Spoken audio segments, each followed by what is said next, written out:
Shalom saudaraku yang dikasihi Tuhan. Kesempatan ini saya akan membacakan ayat-ayat firman Tuhan yang berbicara moral karakter standar hidup anak-anak perjanjian baru. Kita hidup di dalam perjanjian baru, hidup di dalam kasih karunia, tetapi standarnya apa yang akan saya bacakan, inilah kebenaran firman Tuhan. Jadi kalau saudara mau menerima anugerah keselamatan, mau dilayakkan menjadi umat perjanjian baru, menjadi anak-anak kesayangan Tuhan, saudara harus tahu kebenaran firman ayat-ayat ini yang tidak bisa kita sangkal, tidak bisa kita bantah.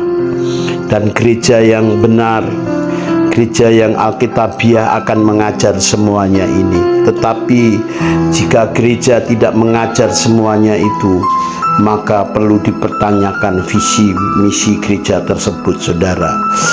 Bahwa umat perjanjian baru, umat pilihan Tuhan, orang-orang yang menjadi kekasih-kekasih Tuhan, orang-orang yang dipersiapkan menjadi mempelai Kristus, adalah orang-orang yang memiliki karakter yang ditulis di Alkitab seperti ini. Matius 5:48. Karena itu haruslah kamu sempurna sama seperti Bapamu yang di surga adalah sempurna. 1 Yohanes 2 ayat 6. Barang siapa mengatakan bahwa ia ada di dalam Dia, ia wajib hidup sama seperti Kristus telah hidup. 1 Yohanes 3 ayat 3. Setiap orang yang menaruh pengharapan itu kepadanya menyucikan diri sama seperti Dia yang adalah suci. Filipi 3:10-11. Yang ku kehendaki ialah mengenal Dia dan kuasa kebangkitannya dan persekutuan dalam penderitaannya, di mana aku menjadi serupa dengan Dia dalam kematiannya, supaya aku akhirnya memperoleh kebangkitan dari antara orang mati. Jadi Rasul Paulus menyadari untuk memperoleh kebangkitan orang mati, orang-orang yang dibangkitkan dari kematian menerima tubuh kemuliaan, yaitu orang-orang yang memiliki kesempurnaan serupa dengan Yesus. Dia mau menderita bersama Kristus, mau mengenal Tuhan lebih dalam lagi. Kolose 1 ayat 28-29. Dialah yang kami beritakan apabila tiap-tiap orang kami nasihati dan tiap-tiap orang kami ajari dalam segala hikmat, untuk memimpin tiap-tiap orang kepada kesempurnaan dalam Kristus. Itulah yang kuusahakan dan kupergumulkan dengan segala tenaga sesuai dengan kuasa yang bekerja dengan kuat di dalam aku. Saudaraku yang dikasihi Tuhan, Rasul Paulus yang dipakai Tuhan, selama dia melayani, segala yang ia upayakan, yang dia fokuskan, yang dia perjuangkan, yang dia usahakan, bagaimana jemaat-jemaat itu memiliki kesempurnaan seperti Kristus. Ini pelayanan yang benar, saudara. Saudaraku yang dikasihi Tuhan, maka Rasul Paulus sendiri menulis Galatia 20. Namun aku hidup, tetapi bukan lagi aku sendiri yang hidup, melainkan Kristus yang hidup di dalam aku. Dan hidupku yang kuhidupi sekarang di dalam daging adalah hidup oleh iman kepada Anak Allah yang telah mengasihi aku dan menyerahkan dirinya untuk aku. Rasul Paulus sendiri berusaha hidup memperagakan kehidupan Kristus, bahwa kehidupan Rasul Paulus adalah kehidupan Kristus itu sendiri, bahwa Bagi Paulus hidup adalah Kristus, mati adalah keuntungan. Filipi 1 ayat 21. Saudaraku, tulisan Rasul Paulus mengingatkan kita, 2 Korintus 13 ayat 11. Akhirnya saudara-saudaraku, bersukacitalah, usahakanlah dirimu sempurna, terimalah segala nasihatku. Itu tulisan Rasul Paulus. Jadi energi, segala tenaga Rasul Paulus selama melayani agar jemaatnya itu memiliki kesempurnaan. Ini berbeda dengan fenomena gereja-gereja zaman sekarang yang dikhotbahkan hanya soal-soal konsep agama, bagaimana orang itu berbuat baik, merasa sudah cukup, merasa sudah aman kalau dirinya menjadi orang Kristen, beragama Kristen, sudah merasa dirinya diselamatkan kalau percaya Yesus hanya ada di pikiran, percaya bahwa Yesus sebagai Tuhan Juru Selamat pribadinya, menjadi orang Kristen. Apalagi mereka yang sudah Kristen dari lahir, dia yakin benar dirinya menjadi umat Tuhan, saudara, menjadi pengikut Kristus sejati. Padahal pengikut Kristus sejati adalah orang-orang yang sudah diubahkan, orang sudah mengalami kehidupan kelahiran baru seperti Paulus. Saudaraku yang dikasih Tuhan, ini yang sangat memprihatinkan di zaman sekarang, saudara.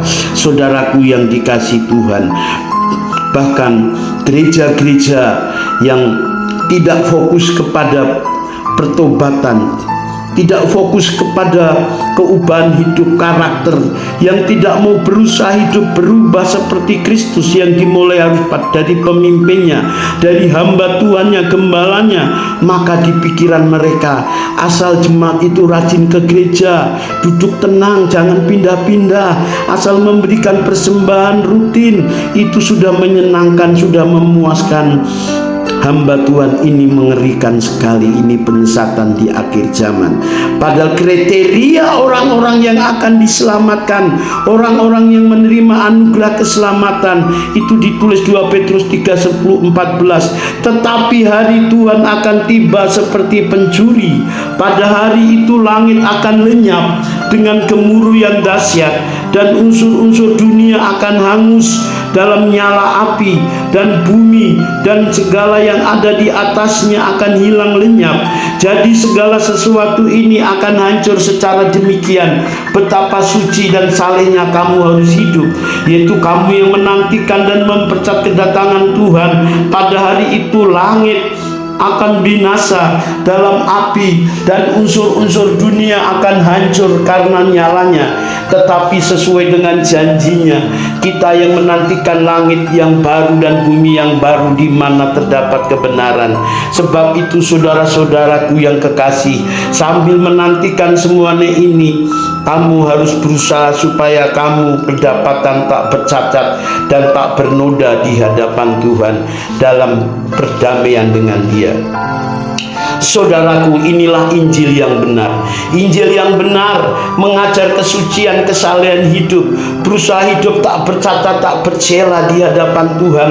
Karena orang-orang yang demikian yang layak menyambut kedatangan kedua kali, bukan hanya sekedar menjadi beragama Kristen, menjadi percaya Yesus karena pengetahuan tentang teologi, merasa dirinya benar doktrinnya, merasa dirinya yakin benar bahwa dirinya selamat, dirinya menjadi anak Tuhan. Ini penyesatan yang dipakai iblis, sementara karakter moral dia, sifat kelakuannya masih sama dengan anak-anak dunia, orang-orang yang hidup hanya mencari kepentingan diri sendiri, mencari nilai diri, mencari hormat manusia, menghalalkan segala cara.